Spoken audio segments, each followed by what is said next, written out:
Bismillahirrahmanirrahim. Assalamualaikum warahmatullahi wabarakatuh. Innal hamdalillah nahmaduhu wa nasta'inuhu wa nastaghfiruh wa na'udzu billahi min shururi anfusina wa min sayyiati a'malina. Man yahdihillahu fala mudhillalah wa man yudlil fala hadiyalah. Wa asyhadu an la ilaha illallah wahdahu la syarikalah. Wa asyhadu anna Muhammadan abdu wa rasuluhu la nabiyya ba'dah, amma ba'd.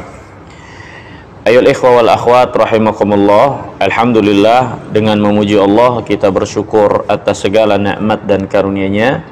Kembali Allah Subhanahu wa taala pertemukan kita di kesempatan yang utama, yang baik ini, di mana kembali akan kita lanjutkan insyaallah taala pembahasan kita tentang apa yang dijelaskan oleh Al-Imam Ibnul Qayyim dalam kitabnya Ad-Da' wa Dawa, penyakit dan obatnya, di mana kitab ini menjelaskan tentang atau penjelasan sebagai jawaban dari seorang yang bertanya kepada Al-Imam Ibnul Qayyim tentang perkara dirinya yang terbelit dosa dan dia tidak sanggup untuk keluar darinya, di mana pembahasan kita terakhir sampai pada pembahasan dampak atau pengaruh buruk dosa bagi hati, ya, di mana Al-Imam Al-Qayyim setelah menjelaskan tentang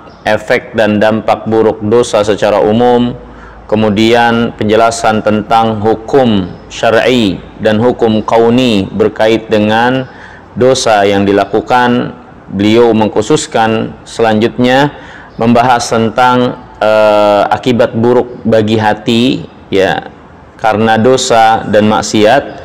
Kemudian beliau rahimahullah menjelaskan juga di sini tentang macam-macam dan tingkatan-tingkatan dosa, ya.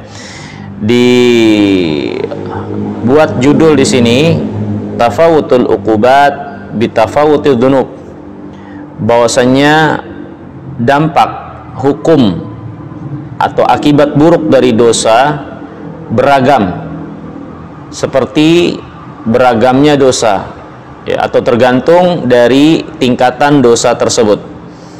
Ini hukuman atau dampak buruk yang didapatkan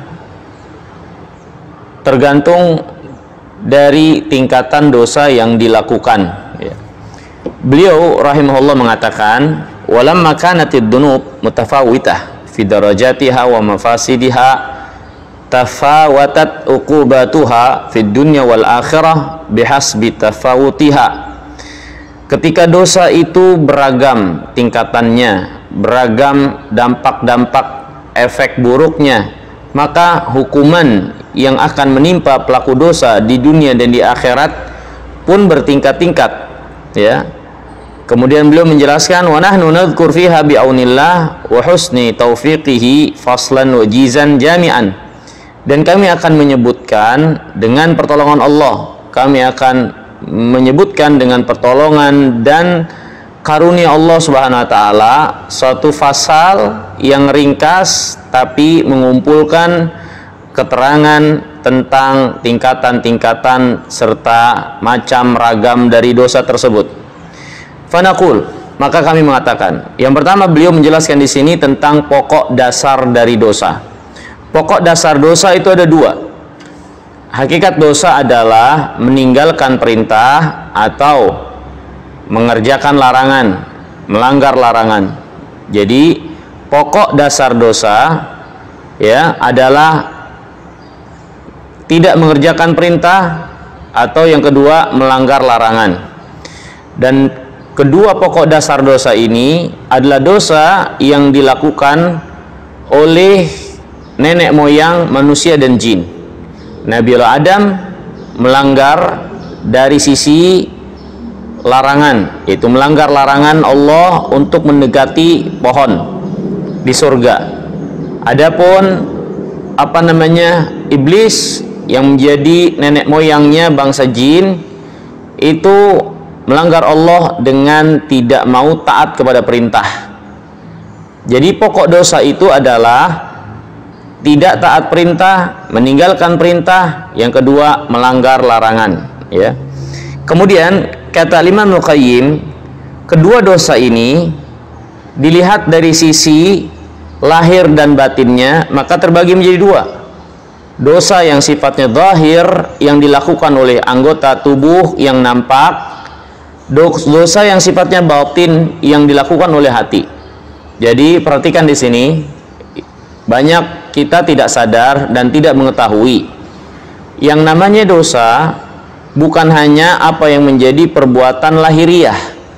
Benar, perbuatan lahiriah punya bagian besar sebagai pelaku dari dosa itu. Tapi perbuatan batin, apa yang dilakukan oleh hati, pun memiliki peran, pun memiliki bagian dari melakukan dosa. Ya, dari amalan-amalan hati yang batin, yang dilarang atau meninggalkan perintah. Seperti misalnya kebencian terhadap apa yang datang dari Allah dan Rasulnya. Ini amalan batin dan ini dosa. Karena kita diperintahkan untuk mencintai apa yang datang dari Allah dan Rasulnya. Bahkan pelanggaran yang ada pada batin ini biasanya adalah pelanggaran besar, pelanggaran yang membuat batal amalan-amalan lahir bahkan.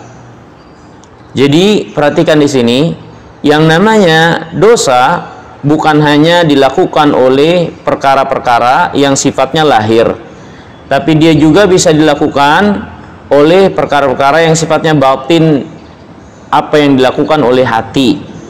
Oleh sebab itu ini menjadi pelajaran buat kita dalam beragama, bukan hanya perkara lahiriah untuk kita perhatikan ketepatannya dengan agama, tapi perkara batin juga, dari keimanan, dari keyakinan, rasa cinta, harap, pengagungan, itu juga harus bertepatan dengan apa yang menjadi nilai agama ini, ya.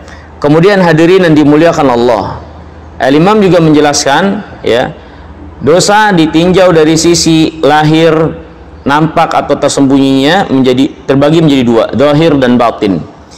Tapi ditinjau dari hak yang kita langgar, maka dosa terbagi menjadi dua. Dosa yang berkaitan dengan hak Allah dan dosa yang berkaitan dengan hak makhluknya. Ya, walaupun pada hakikatnya kata Imam, semuanya berkait dengan hak Allah. Karena hak makhluk yang kita langgar pun karena itu adalah keberhakan yang Allah berikan kepada makhluk tersebut. Sehingga kalau kita langgar hak mereka, kita robek dan kita rusak hak mereka, kita melanggar dan merobek apa yang Allah anugerahkan kepada makhluk dari keberhakan mereka. Jadi melanggar, merobek dan mengurangi hak makhluk, hakikatnya juga melanggar hak Allah. Tapi diklasifikasikan seperti ini, kata Imam, adapun yang berkaitan dengan hak makhluk, walaupun di sana ada bagian hak Allah, tapi tuntutannya terkait dengan apa yang menjadi bagian makhluk tersebut. Berbeda apa yang menjadi bagian hak Allah murni, di mana tidak ada bagian tuntutan yang Allah berikan dan jadikan pada makhluk. Ya. Contoh misalnya yang berkaitan dengan hak Allah Subhanahu wa taala, yaitu salat. Ya, keimanan kepada Rabbul Alamin. Ini berkaitan dengan hak Allah SWT. Melanggar, tidak melaksanakan perintah dan mengerjakan larangan pada bagian ini, itu hak Allah. Yang bagian makhluk adalah apa yang Allah berikan dari hak makhluk untuk kita tunaikan dan kita pelihara, kita jaga. Misal pada harta, kehormatan, ya, atau juga darah mereka. Ya, nggak boleh kita langgar karena Allah telah menetapkan bagian untuk makhluk tersebut. Nggak boleh kita ambil, ya, nggak boleh kita zolimi, ya, walaupun itu berkaitan dengan pelanggaran kepada Allah yang telah memberikan haknya masing-masing, tapi tuntutannya berkait dengan makhluk yang dizolimi. Jadi dosa ditinjau kepada siapa kita berbuat dosa, maka ada kaitannya dengan hak Allah, ada kaitannya dengan hak makhluk, ya. Kemudian hadirin yang dirahmati dan dimuliakan oleh Allah Subhanahu wa taala, Al-Imam Al-Qayyim juga menjelaskan dosa atau pelanggaran atau dosa itu dari sisi jenis sifat dosa itu, motivasinya, ya, atau apa namanya, latar yang membelakanginya terbagi menjadi 4. Latar belakang atau sifat yang melatar belakangi dosa itu terbagi menjadi 4. Yang pertama kata Imam, malakiyah. Ini dosa yang melatar belakanginya adalah sifat kekuasaan, kearoganan, arogansi, ya. Kemudian yang kedua, syaitaniyah, sifat kesyaitanan, kesetanan. Ini sifat-sifat syaitaniyah yang apa namanya, melatar belakanginya.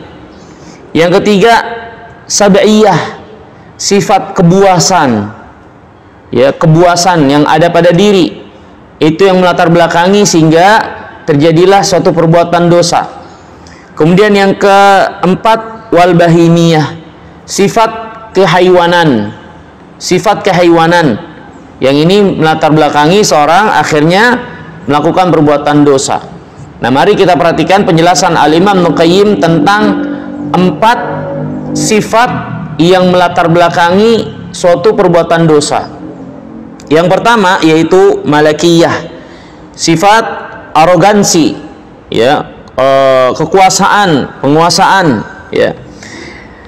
Di mana dosa ini, wadzunub malakiyah, an yata'ata ma la yasluh lahu min sifat rububiyah. Itu dosa yang dilatar belakangi oleh sifat yang sebetulnya nggak pantas ada pada seorang makhluk, dari sifat-sifat yang menjadi kekhususan Allah di dalam rububiyahnya. Tapi makhluk mengambil, tapi makhluk memakai, merobek dan menciderai dirinya sendiri dengan sifat ini, ya, sehingga melatar belakangi untuk dia melakukan pelanggaran kepada Rabbul Alamin, ya. Contoh dari hal ini adalah il-kibriya, kesombongan, al-azamah, keagungan, wal jabarut, ya, wal qahar, al-ulu, ketinggian, ya, isti'badul khalq, menjadikan makhluk, menghambakan diri, melemahkan dan menghambakan, menjadikan makhluk menghambakan diri, ya, dan yang sepertinya dari sifat-sifat malakiyah, kearogansian, di mana ini menjadi keberhakan, kekhususan bagi Rabbul Alamin. Maka nggak boleh seorang melanggar, ya, dan menjadikan kearogansian yang ada pada dirinya karena merasa berkuasa, karena merasa lebih tinggi, karena merasa lebih di level atas dan seterusnya, ya, membuat dia melanggar apa yang Allah Subhanahu wa taala larang. Dia mengambil bagian yang bukan menjadi bagiannya. Contoh dalam hal ini kata Imam rahimahullah, yang masuk dalam dosa ini yang dimotivasi akan kearogansian yang dipakai oleh diri padahal tidak berhak. Contohnya adalah perbuatan syirik, ya. Syirik menyekutukan Rabb Allah SWT, ya. Dan syirik ini beliau jelaskan terbagi menjadi 2. Nah, nanti beliau akan jelaskan lagi tentang dosa syirik, ya, dan masing-masing dari perbuatan dosa itu. Beliau jelaskan pertama di sini syirik terbagi menjadi 2. Pertama, syirik dalam nama-nama dan sifatnya, ya, dan menjadikan sesembahan yang lain, ya, di dalam ibadah, ya. Ini syirik dalam nama-nama dan sifatnya. Maksudnya seorang membuat bagi dirinya, menyatakan bagi dirinya atau bagi makhluk yang lainnya bahwasanya mereka memiliki bagian yang menjadi kekhususan Allah dalam nama-nama dan sifatnya, dalam kebesaran keagungannya, ya, dan juga mempersembahkan ibadah kepada selain Allah Subhanahu wa taala, ya. Ini syirik berkait dengan hak Allah Subhanahu wa taala secara khusus. Seorang membuat tandingan dan sekutu bagi apa yang menjadi kekhususan Allah Subhanahu wa taala. menjadikan makhluk tandingan atau sekutu bagi Allah Subhanahu wa taala pada apa yang menjadi kekhususannya, ya. Kemudian yang kedua, kata Imam, di antara contoh perbuatan syirik juga yang ini dilatar belakangi dari sifat al-malakiyah, kearogansian, yaitu syirkun bihi fi muamalatihi, ya, kesyirikan di dalam berinteraksi dengannya. Ya, berinteraksi dengannya, yakni menyekutukan Allah Subhanahu wa taala, ya, dalam berinteraksi kepada Allah Subhanahu wa taala seperti seorang melakukan perbuatan riya, ya.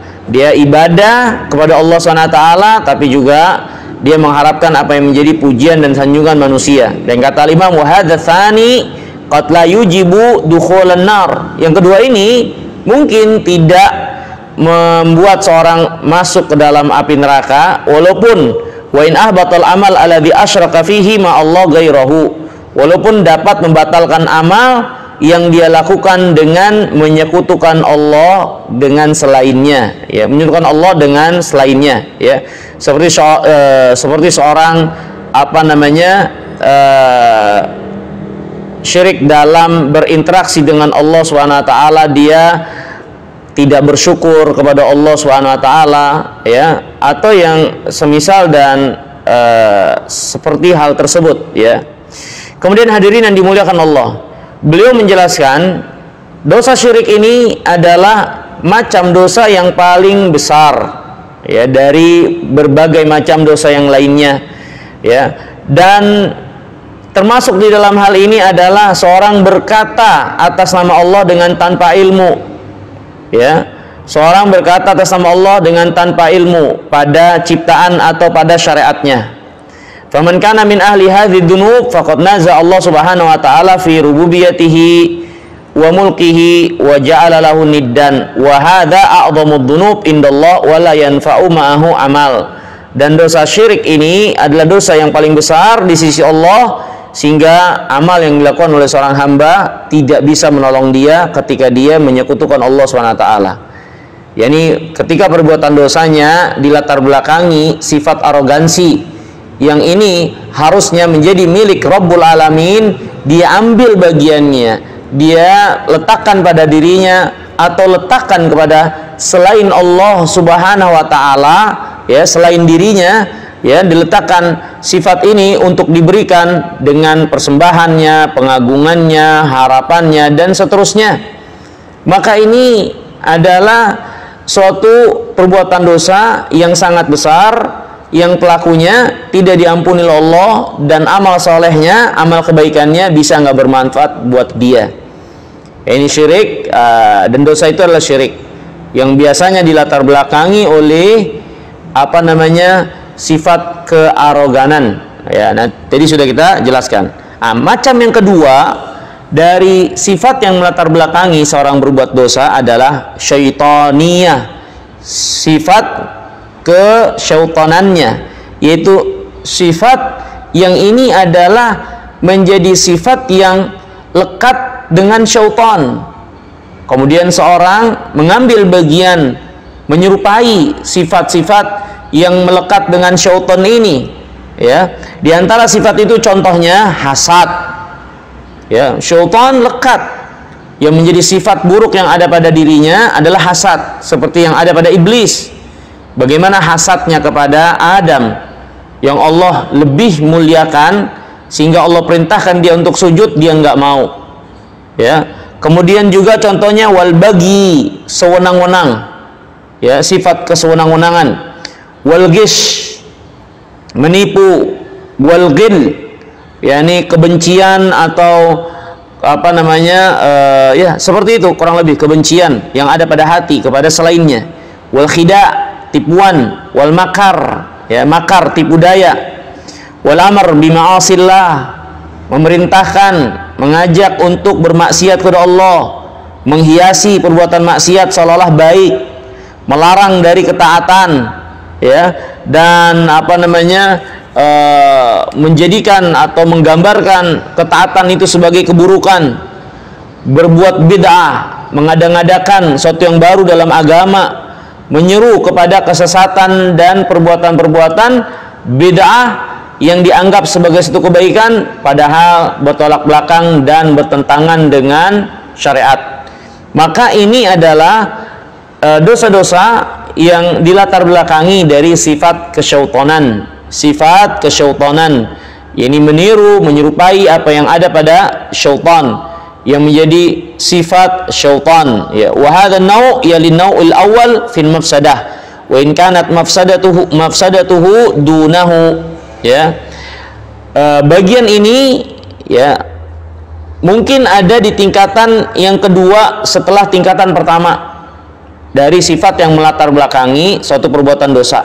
Wa in kanat mafsadatuhu dunah, walaupun terkadang mafsadah dan keburukan yang atau mafsadah yang kedua ini bisa jadi lebih besar dampaknya, artinya bisa lebih meluas dan seterusnya dibanding yang pertama, ya.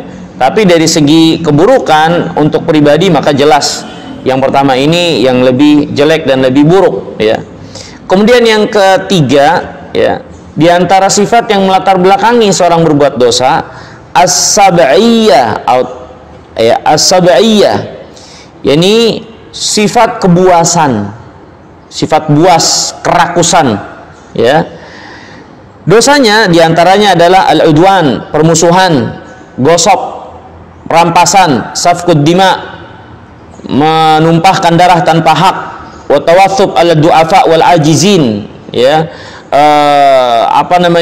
memakan dan melahap orang-orang lemah dan orang-orang yang tidak mampu. Ya, ini sifat kerakusan dan kebuasan. Wa tawallat minha anwa'u adza'in naw'il insani, dan terlahir dari sikap kebuasan dan rakus ini gangguan-gangguan yang biasanya mengenai manusia yang lainnya, ya. Wal jur'ah 'ala dzulm wal udwan, sifat kebuasan dan rakus ini membuat seorang akhirnya memberanikan diri, ya, memberanikan diri untuk berbuat zalim, ya, dan permusuhan, ya. Ini dosa-dosa yang dilatar belakangi oleh kerakusan dan kebuasan. Kemudian yang keempat, ad-dunub bahimiyah, sifat kehaywanan yang dilatar belakangi oleh sifat kehaywanan, ya. Seperti contohnya al-hirs ala qada'i syahwa'il batan, yakni ambisi untuk memenuhi syahwat perut dan juga kemaluan, ya, syahwat perut dan juga kemaluan. Dosa yang dilatar belakangi sifat kehaywanan ini melahirkan dosa zina, mencuri, memakan harta anak yatim, bakhil, pelit, pengecut, ya, al-hala, ya, penuh dengan keluh kesah, ya, hidup penuh dengan keluh kesah dan seterusnya. Nah, ini 4 sifat yang melatar belakangi dosa dan maksiat yang dilakukan oleh seseorang, ya. Maka seorang yang melakukan perbuatan dosa maka pasti dilatar belakangi dari sifat-sifat buruk ini, dari sifat kehaywanan, sifat kebuasan, sifat syaitan, kesyaitanan, dan sifat kearogansian, ya. Wa hadzal al-qism aktsaru dhunubil khalq li ajzihim anid dhunub as-sab'iyah wal malakiyah. Nah, yang dilatar belakangi oleh sifat kehaywanan adalah dosa yang paling banyak dilakukan. Karena biasanya untuk melakukan dosa dengan dilatar belakangi kebuasan itu seorang mungkin tidak memiliki kemampuan, ya. Karena kalau untuk menuruti kerakusan dan kebuasan, ya, biasanya ini adalah dilakukan oleh orang-orang yang memiliki kekuasaan, orang yang memiliki kedudukan. Tapi umumnya manusia, ya, karena berlebih kurang kemampuan dan kekuatan mereka, kedudukan mereka, maka banyak dosa yang dilakukan biasanya dilatar belakangi oleh sifat kehaywanan yang ada pada dia, yang dia perturutkan, ya, sehingga melanggar perintah dan juga melanggar larangan, ya. Kemudian kata Imam, ya, begitu juga wal malakiyah, sifat kearogansian. Karena diri manusia, ya, pastinya sedikit banyaknya dia menyadari dirinya sebagai makhluk. Hanya orang-orang yang sombong seperti Fir'aun, ya, memperturutkan kearogansiannya sehingga dia memproklamirkan dirinya sebagai Tuhan. Ya, makanya yang seperti ini jarang, ya, dan sedikit sekali. Kalaupun ada, itu memang sudah kelewatan sekali. Tapi yang dilatar belakangi oleh sifat kehaiwanan yang diikuti, nah itu yang banyak, ya.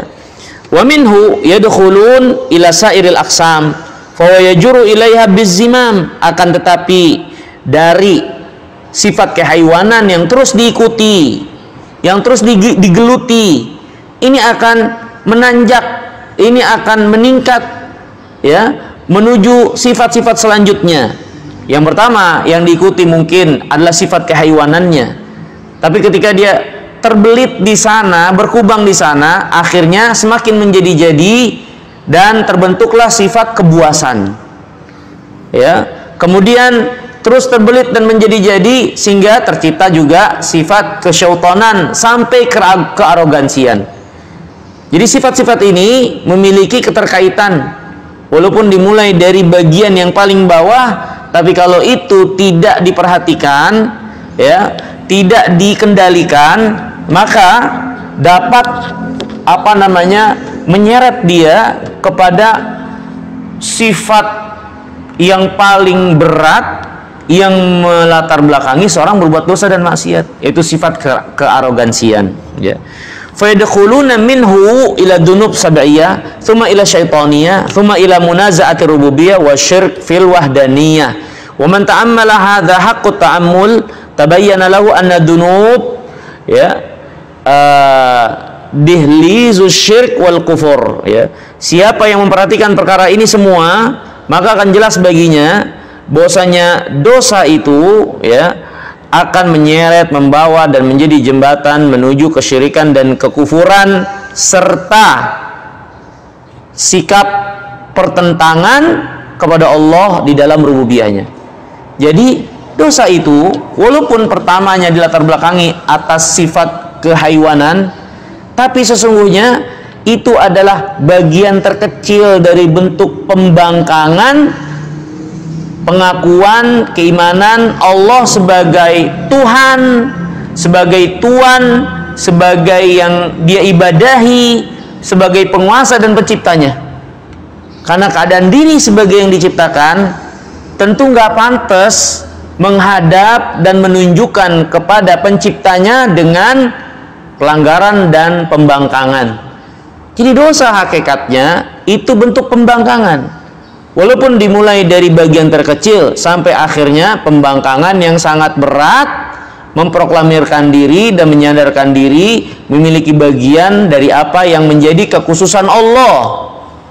Ya, ini hadirin yang dimuliakan oleh Allah Subhanahu wa taala. Ini jadi sifat dari dosa-dosa itu. Ada bahimiyah, sab'iyah, syaitaniyah dan malakiyah, ya, atau mulkiyah, ya. Nah, ini harus diperhatikan sampai di manakah keadaan diri kita, ya, dari perbuatan dosa itu. Apakah hanya baru didasari dilatar belakangi atas sifat kehaiwanan haiwani kita, atau ternyata dalam diri kita sudah ada sifat kebuasan dan kerakusan yang diikuti, atau mungkin lebih dari itu, diri kita sudah tenggelam sehingga sangat erat penyerupaannya dengan syaitan dalam perbuatan dosa dan maksiat, ya, sampai pada akhirnya masuk pada tingkatan yang lebih buruk, yaitu arogansi, merasa lebih tinggi dan mulia, mengecilkan dan menghambakan orang-orang lain kepada dirinya dari sifat al-malakiyah. Nah, ini jadi tolak ukur di mana posisi kita. Dan perlu kita ketahui dan perlu kita pahami, semua itu memiliki keterikatan. Jangan merasa berada di zona nyaman ketika kita merasa baru haiwaniyah, bahimiyah. Jangan merasa aman, baru sab'iyah, kebuasan, kerakusan. Karena ini dapat meningkatkan seseorang ke tingkatan yang lebih buruk dari al-malakiyah yang menjadi sifat yang melatar belakangi seorang berbuat dosa. Kalau sudah seperti ini, dia benar-benar menampakkan genderang perang, menampakkan pembangkangan hakikatnya kepada Rabbul Alamin di dalam kebesaran, keagungan, kekuasaan rububiyahnya, ya. Kemudian hadirin yang dimuliakan Allah, jadi ini penjelasan Imam Al-Qayyim, dosa itu dasarnya dua, meninggalkan perintah dan melanggar larangan, ya. Kemudian dosa juga berkait dengan apa yang dilakukan, ada zahir, ada batin, dosa yang nampak dan tersembunyi. Kemudian dosa juga berkait dengan keterkaitan yang kita langgar, ada yang berkaitan dengan hak Allah, ada berkaitan dengan hak makhluk. Walaupun semuanya kembali kepada hak Allah, tapi diklasifikasikan ada hak makhluk karena makhluk memiliki keterkaitan antara penuntutan dan tidak menuntutnya yang telah Allah berikan bagian untuk mereka. Sehingga kalau kita berbuat pelanggaran berkaitan dengan hak mereka, tapi mereka nggak nuntut, nggak jadi masalah. Kalau mereka nuntut, ini jadi masalah di sisi Allah, ya. Maka diklasifikasikan adanya hak makhluk dari sebab ini. Walaupun pada hakikatnya semuanya itu adalah berkait dengan hak Allah. Kemudian Al-Imam juga menjelaskan tentang 4 sifat yang melatar belakangi seorang berbuat dosa. Ada malakiyah, ada syaitaniyah, sab'iyah, dan bahimiyah. Ya, kalau yang terendah bahimiyah, tapi semua memiliki keterkaitan. Ya, dan diawali biasanya dari yang bawah dulu, dari bahimiyah, ya, dan bisa menanjak seterusnya sampai ke malakiyah, dari sifat yang melatar belakangi seorang berbuat dosa dan maksiat. Ya. Kemudian Al-Imam menjelaskan di sini juga dosa terbagi menjadi 2, dosa besar dan dosa kecil. Ya, dosa besar dan dosa kecil, ya. Tentu ini ditinjau dari kualitas. Dari kualitas dosa itu. Ada dosa besar, ada dosa kecil. Dalil yang menunjukkan adanya 2 macam dosa ini ditinjau dari kualitas besar dan kecilnya. Dalilnya banyak dari Alkitab, Sunnah, ijma para sahabat, tabi'in, dan yang lainnya dari para ulama. Di antaranya firman Allah SWT, in tajtanibu kaba'ir ma tunhauna an. Kalau kalian meninggalkan dosa-dosa besar yang kalian dilarang melakukannya. Kalau ada dosa-dosa besar berarti ada dosa kecil. Dan Allah menyebutkan kalau kalian meninggalkan dosa-dosa besar, berarti ada dosa besar. Kalau ada dosa besar, sebaliknya berarti ada dosa kecil, ya. Kemudian Nabi SAW juga bersabda, salat yang 5 waktu, antara salat Jumat dengan Jumat berikutnya, antara Ramadan dengan Ramadan berikutnya, dari amalan yang dilakukan akan menggugurkan dosa-dosa di antara perbuatan tersebut selama pelakunya meninggalkan dosa besar. Selama pelakunya meninggalkan dosa besar, ya. Kemudian hadirin yang dirahmati dan dimuliakan oleh Allah Subhanahu wa taala. Al-Imam kemudian menjelaskan, ya, amalan-amalan yang datang keterangannya bahwasanya amal tersebut menggugurkan dosa. Amalan-amalan yang datang keterangan bahwasanya perbuatan itu menggugurkan dosa. Seperti tadi, salat 5 waktu, puasa dari Ramadan ke Ramadan berikutnya, salat Jumat dari Jumat ke Jumat berikutnya. Amalan-amalan yang menggugurkan dosa, ya, maka Al-Imam mengatakan amal yang menggugurkan dosa ada 3 tingkatan. Ya, tingkatan kekuatan amal yang menggugurkan dosa. Ya, tingkatan kekuatan amal yang menggugurkan dosa. Tingkatan yang pertama, amal yang kekuatannya hanya sampai pada tingkatan mengurangi dan memberhanguskan, ya, membatalkan, ya, menghapus dosa-dosa kecil. Dosa-dosa kecil.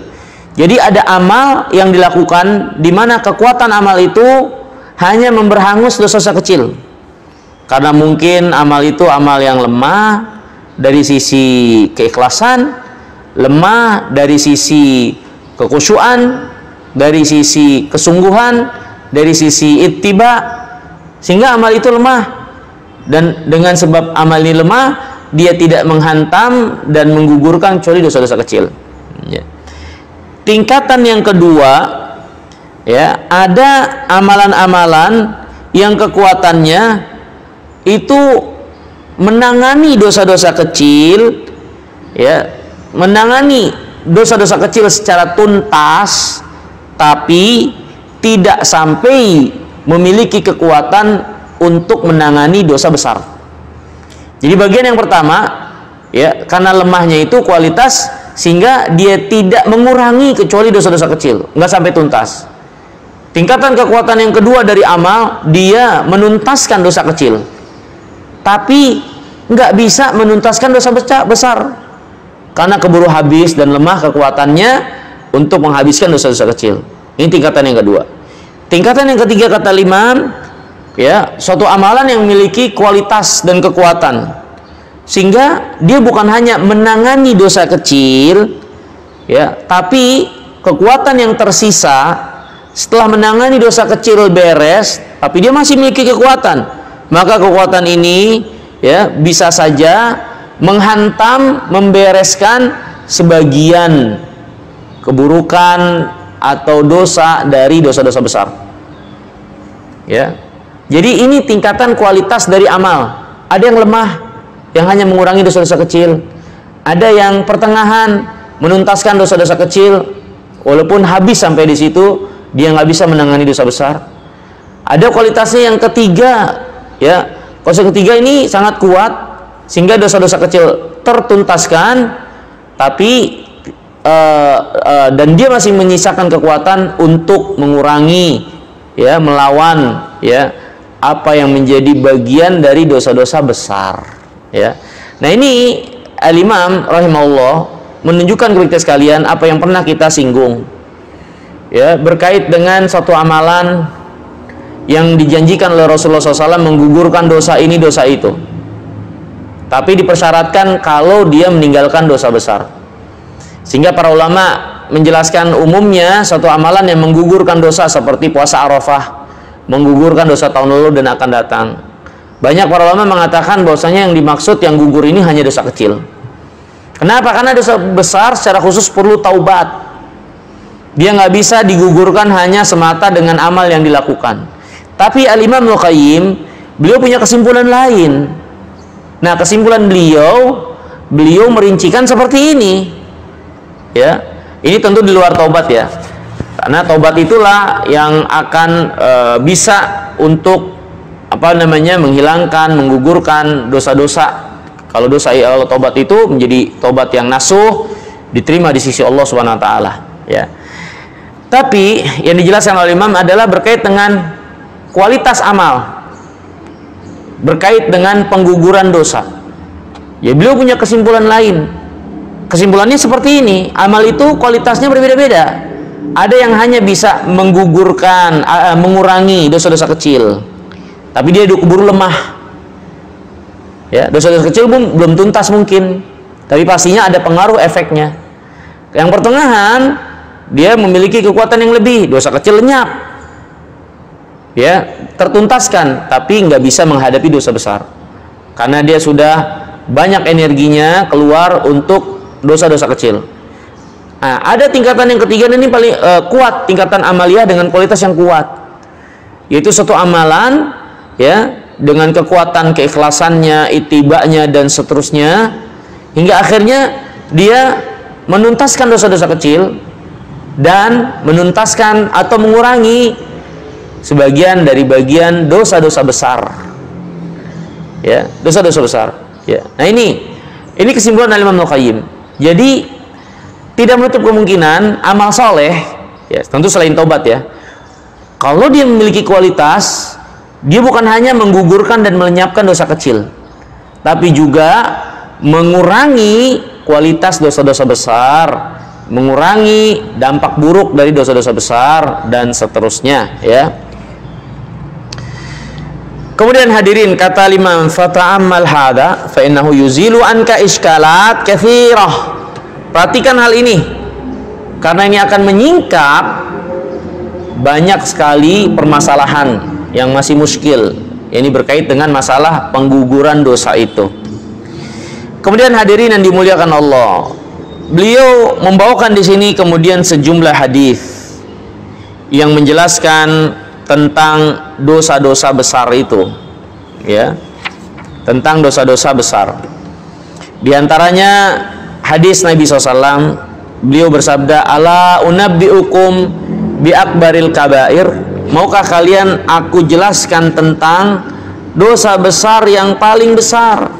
Maka Nabi menjelaskan, yang pertama dosa besar yang paling besar adalah syirik, durhaka kepada orang tua. Yang kedua, yang ketiga, saksi palsu, persaksian palsu. Ini hadirin yang dimuliakan Allah, perhatikan, untuk persaksian palsu, Nabi yang mulia alaihissalam ketika menjelaskan hadis ini tadinya dalam keadaan bersandar. Kemudian beliau alaihissalam bangun dan mengulang-ulang dosa yang ketiga ini. Ala, ya ketahuilah yang ketiga itu syahadatuz zur, qauluz zur, syahadatuz zur, saksi palsu, perkataan palsu.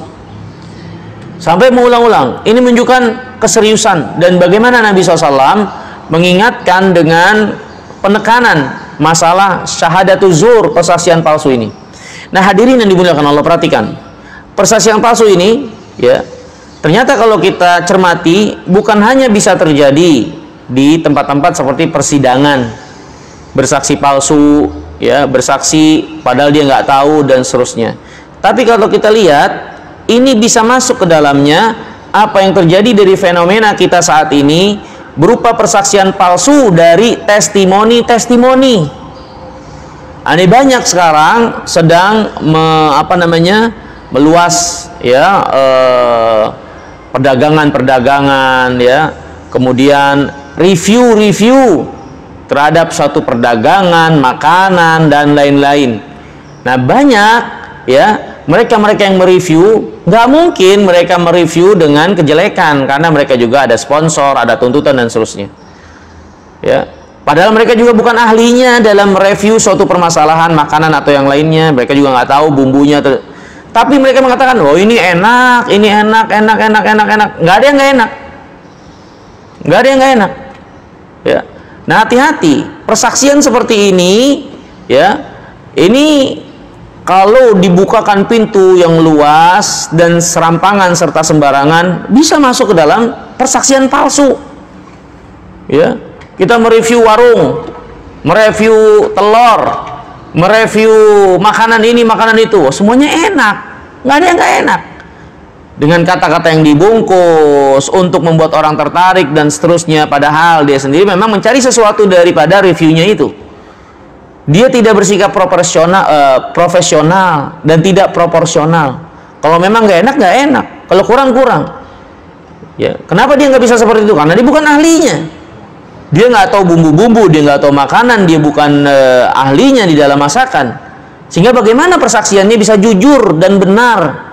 Maka yang ada review-review itu adalah bola-bola lambung yang diungkap, ya. Nah, ini hati-hati bisa masuk ke dalam persaksian palsu yang dia bersaksi padahal nggak diminta untuk persaksiannya, ya, menyatakan ini begini dan begitu karena ini nggak enak, ini punya teman, kali ini nggak enak, ini punya kawan, karena dan seterusnya. Hati-hati. Ala wa qalu zur wa syahadatuz zur, ya. Kemudian hadirin yang dimuliakan Allah, dibawakan juga oleh Al-Imam di sini tentang sabda Nabi SAW, 7 dosa yang membinasakan. Di antaranya syirik, sihir, membunuh tanpa hak, makan harta anak yatim, makan riba, lari dari medan perang, menuduh wanita baik-baik dengan tuduhan zina, ya. Kemudian dalam riwayat yang lain Nabi menjelaskan dosa yang paling besar adalah membuat tandingan bagi Allah.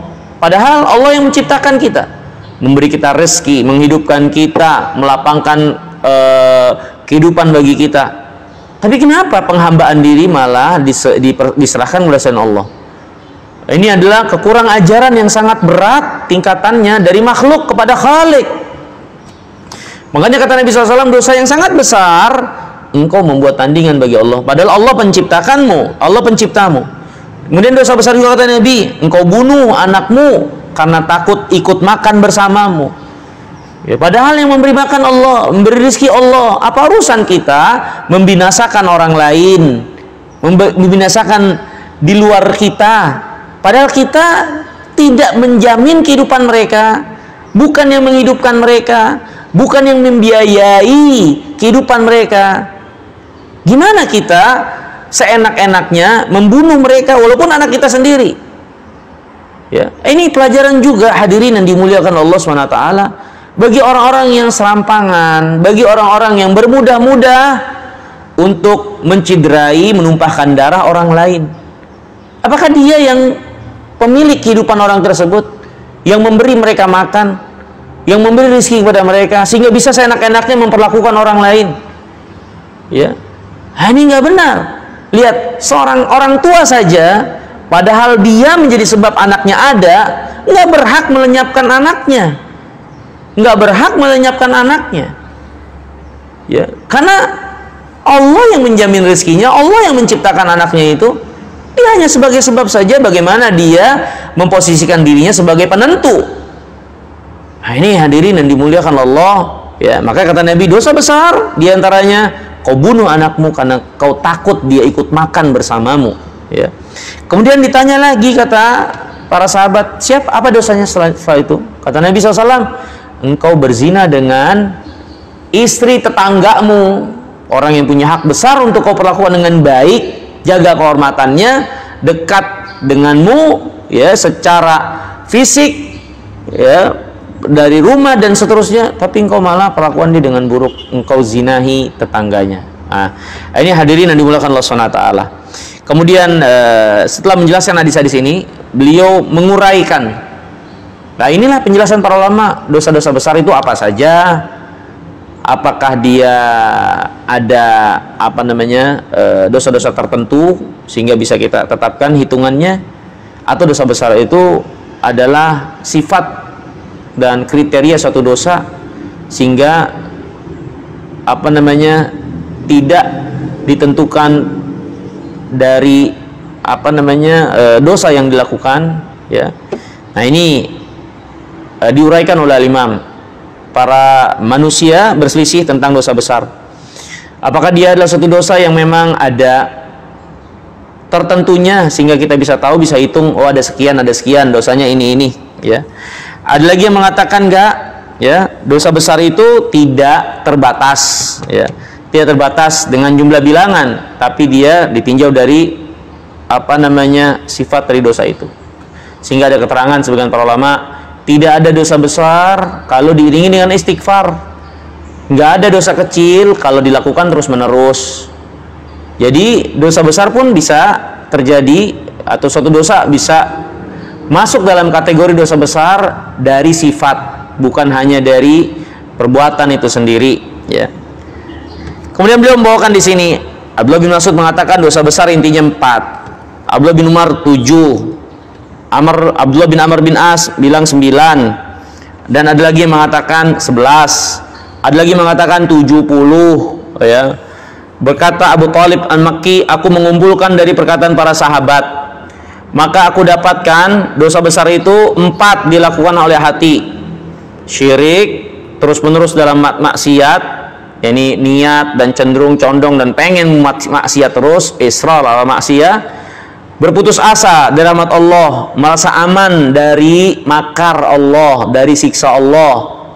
Ya, ini 4 inti dari dosa besar yang dilakukan oleh hati. 4 dosa besar dilakukan oleh lisan, syahadatuz zur, saksi palsu, menuduh wanita baik-baik dengan zina, sumpah sumpah bohong, ya, yamin gomus, ya, kemudian sihir, ya, sihir dengan jampe-jampe yang keluar dari lisan. Ini dosa besar oleh lisan. Ada 3 dosa besar yang terjadi atau dilakukan oleh batan, perut, ya, yaitu apa? Minum khamar, makan harta anak yatim, makan riba. Ada 2 dosa besar dilakukan oleh kemaluan, zina dan liwat. 2 dosa besar dilakukan oleh tangan, kedua tangan, yaitu membunuh dan mencuri. 1 dilakukan oleh kedua kaki, yaitu berlari mundur dari medan laga, medan peperangan di jalan Allah, ya. Dan 1 yang dilakukan oleh seluruh anggota badan, yaitu apa? Uququl walidain, ya. Wa wahida tata'allaq bi jamil jasad. 1 dosa berkaitan dengan seluruh anggota tubuh, durhaka kepada orang tua. Ya, ini kategori-kategorinya. Dan ada juga dari para ulama yang tidak membatasi dengan jumlah bilangan. Di antara mereka menjelaskan dosa besar dengan sifat dari dosa itu. Dosa besar adalah dosa yang Allah larang dalam Al-Quran. Pokoknya setiap dosa yang ada larangannya dari Quran itu dosa besar. Nah, yang datang larangannya dari Rasulullah dosa kecil. Itu kategorinya. Ada lagi sebagian lagi mengatakan dosa yang diiringi dengan larangan dan ancaman serta laknat, serta murka, serta hukuman khusus itu dosa besar. Tapi dosa yang tidak ada pengiringan dengan ancaman, dengan neraka, dengan laknat, dengan murka Allah, berarti itu dosa kecil. Ya. Ada lagi yang mengatakan seluruh dosa yang ada hukumannya di dunia dari hukum syariat seperti dipotong tangannya, dirajam, dicambuk, itu berarti dosa besar. Ya. Dan juga dosa yang ada ancaman di akhirat seperti ancamannya neraka, ancamannya dapat siksa begini dan begitu, itu berarti dosa besar. Tapi dosa-dosa yang nggak ada ancaman secara khusus hukumnya di dunia dari hukum syariat dan ancaman khusus di akhirat, nah berarti itu dosa kecil. Ada lagi yang mengatakan dosa besar adalah setiap dosa yang disepakati oleh seluruh syariat keharamannya. Nah, yang tidak disepakati, nah itu adalah dosa kecil. Ya. Ada lagi yang mengatakan seluruh dosa yang mendatangkan laknat Allah dan Rasulnya, maka itu dosa besar. Yang tidak ada laknat, maka itu dosa kecil. Ya. Ada lagi yang mengatakan dosa besar yang Allah sebutkan dalam surah An-Nisa di awal-awal, itu dosa besar seperti makan harta anak yatim dan seterusnya. Ya. Nah, ini hadirin yang dirahmati dan dimuliakan Allah. Dan orang-orang yang tidak membeda-bedakan antara dosa besar dan kecil mengatakan begini. Ya. Jadi itu kategori-kategori yang disebutkan para ulama. Ada yang menyebut dengan jumlah bilangan, ada yang menyebut dengan sifat satu dosa. Dari sifat ini dapat disimpulkan ini kategori yang dosa besar, ini kategori yang dosa kecil. Ada lagi para ulama yang tidak mengklasifikasikan seperti itu. Menurut mereka, dosa besar dan dosa kecil itu tidak dikategorikan dengan demikian, tapi yang menjadi kategorinya adalah apa yang ada pada diri dari keberanian dalam membangkang kepada Allah SWT. Ya. Semakin suatu perbuatan pelanggaran dilakukan dengan pembangkangan yang besar, berani kepada Allah, maka walaupun kecil itu dosa besar. Ya. Tapi walaupun besar, tapi seorang memiliki rasa takut, seorang memiliki keseganan dan pengagungan kepada Allah, ya, diakui itu salah dan seterusnya, itu dosa kecil. Ya, seperti itu. Ya. Nah, ini hadirin yang dirahmati dan dimuliakan Allah Subhanahu Wa Taala. Kemudian kata Imam juga mengatakan di antara alasan orang-orang yang tidak menjadikan kategori tertentu dari dosa besar kecuali apa yang ada pada diri dari keberanian dalam membangkang kepada Allah. Mereka menjelaskan bahwasanya bukti yang menjelaskan ini hakikat dosa itu nggak pengaruh kepada Allah. Tidak berkurang kekuatan Allah, nggak berkurang kekuasaan Allah.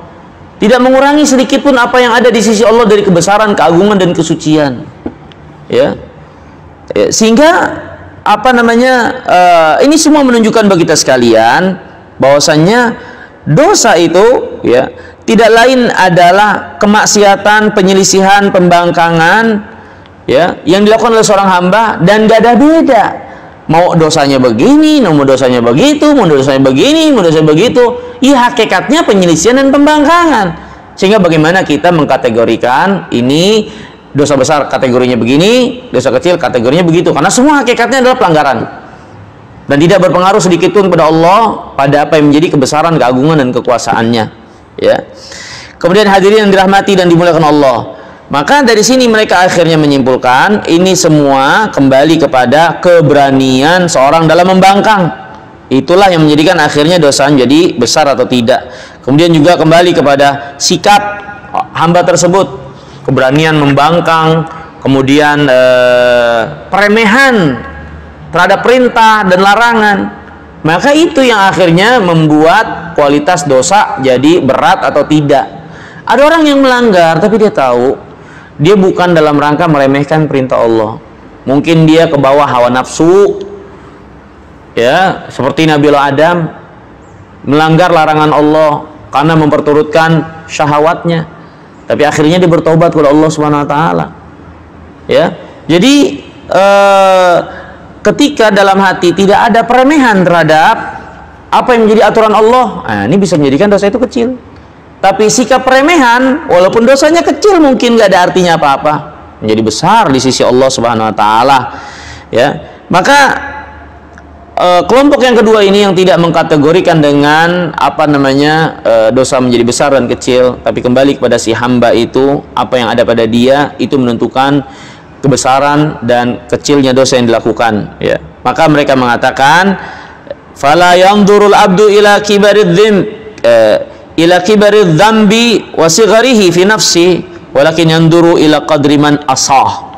Maka hendaklah seorang hamba jangan melihat dari sisi hanya sekedar besar dan kecilnya satu perbuatan dosa, tapi lihat siapa yang dia langgar, yaitu Allah Subhanahu wa taala. Keagungan Allah, kebesaran Allah, kemuliaan Allah, itu yang dia langgar, yaitu Allah Subhanahu wa taala. Jangan lihat dari dosanya itu, nih zina, ini semua itu dosa. Tapi perhatikan siapa yang dia langgar perintahnya, siapa yang dia langgar larangannya, ya. Ini hadirin yang dirahmati dan dimuliakan Allah Subhanahu wa taala. Kemudian beliau rahimahullah ini menjelaskan dosa yang sangat besar, yaitu syirik, yang bertolak belakang dengan apa yang menjadi maksud tujuan kita diciptakan. Ya. Dan pada syirik itu terdapat berbagai macam kategori, sehingga pelakunya jelas-jelas adalah atau perbuatannya dan pelakunya melakukan sesuatu yang sangat besar. Dari kategori ancaman di akhirat, laknat. Dari kategori bahkan dia bisa hukum dihalalkan darahnya, ya, sampai dihalalkan darahnya, ya, orang-orang yang berbuat syirik itu, ya. Kemudian dari sisi kategori kekurang ajaran kepada Allah, gimana dia membuat sekutu bagi Allah SWT, bagaimana pengagungannya kepada Allah sehingga dia menempatkan apa yang menjadi kekhususan Allah kepada selain Allah. Maka syirik itu masuk ke dalamnya seluruh kategori, ya, yang menjadi kategori yang disebutkan para ulama sebagai dosa yang sangat besar. Nanti insya Allah Subhanahu wa taala kita akan lanjutkan di kesempatan yang lain. Itu penjelasan dari Al-Imam Ibnul Qayyim rahimahullah tentang kategori-kategori, tentang sifat-sifat, ya, yang ada pada dosa, untuk kita ketahui dengan baik, ya, agar kita bisa menguraikan masalah dari asalnya dengan benang merah yang jelas. Ya, semoga ilmu ini bisa membawa kita tambah takut kepada Allah Subhanahu wa taala dan menjauhkan dosa dan maksiat kepadanya. Wallahu taala alam bissawab. Mungkin sebelum kita tutup ada yang ingin ditanyakan? Pertanyaan saya dari Facebook. Ya. Bismillah, jika kita pernah berbuat dosa dan kemudian kita bertobat dan berjanji untuk tidak melakukan hal tersebut, apakah akan tetap dihisab kelak di hadapan Allah padahal sudah bertaubat? Mohon penjelasan. Nabi yang mulia alaihi wasallam sabda, "At-taib minadz-dzambi kaman la dzambalah." Orang yang bertobat dari dosa seperti orang yang nggak punya dosa. Orang-orang yang benar dan jujur dalam pertobatannya, di yaumul qiyamah walaupun dihisab, ketika Allah terima taubatnya, walaupun dihisab, maka hisab itu sifatnya adalah penyodoran. Ya, ini disodorkan kepada dia, ditampakkan kamu ini dari perbuatan dosa. Dia mengakuinya karena dia dulu pernah bertobat. Dia bersifat ksatria, mengakui kesalahannya. Kemudian setelah itu Allah ampuni dia, dan itu akan menambah rasa pengagungan, syukur, dan juga kegembiraan pada dirinya. Allah SWT ternyata memaklumi, mengampuni, memaafkan dosa-dosanya.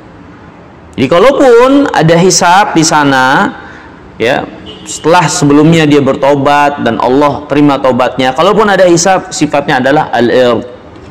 Ini ditampakkan saja, tapi tidak dituntut dia. Tapi Allah karuniai dengan ampunannya. Allah tutup, ya, tidak Allah beberkan, tidak Allah tampakkan dan permalukan dia, tapi Allah sebutkan dengan berkesendirian, dia mengakui sebagaimana apa yang menjadi keadaannya dulu di dunia, dan Allah limpahkan ampunannya kepada hambanya tersebut, semakin bertambahlah dia pengagungan kepada Allah, syukur ya, dan seterusnya, karena karunia yang sangat besar dari Allah tersebut. Seperti itu, wallahu taala alam, bagi orang-orang yang telah sungguh-sungguh taubat kepada Allah Subhanahu wa taala ya, dan Allah Subhanahu wa taala terima pertaubatannya. Wallahu taala alam bisawab.